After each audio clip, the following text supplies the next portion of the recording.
Welfare party Thiruvambady നിയോജകമണ്ഡലം convention Karassery service സഹകരണ bank ഓഡിറ്റോറിയത്തിൽ നടന്നു. കൺവെൻഷൻ വെൽഫെയർ പാർട്ടി സംസ്ഥാന പ്രസിഡന്റ് റസാഖ് പാലേരി ഉദ്ഘാടനം ചെയ്തു.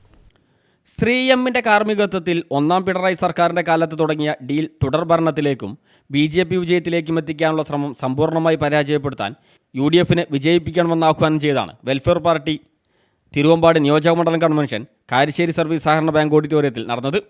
തുടർഭരണം ഉറപ്പുവരുത്തുന്നതിലൂടെ സംഘപരിവാറിൻ്റെ വിഭജന രാഷ്ട്രീയം കേരളത്തിൻ്റെ സഹോദര്യ മണ്ണിൽ സ്ഥാപിച്ചെടുക്കാനുള്ള ശ്രമമാണ് സംഘപരിവാർ നടത്തിക്കൊണ്ടിരിക്കുന്നതെന്നും ചില കോർപ്പറേറ്റ് പാർട്ടികളെ മുൻനിർത്തി BJP പല മണ്ഡലങ്ങളിലും CPMുമായി ഡീൽ ഉറപ്പിച്ചിരിക്കുകയാണെന്നും സമ്മേളനം ഉദ്ഘാടനം ചെയ്ത വെൽഫെയർ പാർട്ടി സംസ്ഥാന പ്രസിഡന്റ് റസാഖ് പാലേരി പറഞ്ഞു.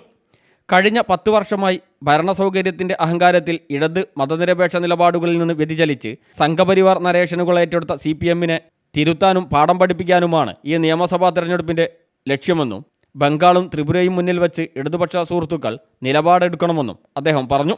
തിരുവമ്പാട് നിയോജകമണ്ഡലം UDF സ്ഥാനാർത്ഥി CK കാസിം കൺവെൻഷനിലെത്തി പ്രവർത്തകരോട് വോട്ടഭ്യർത്ഥിച്ചു. ചടങ്ങിൽ മണ്ഡലം പ്രസിഡന്റ് ചന്ദ്രൻ കല്ലുരുട്ടി അധ്യക്ഷനായി.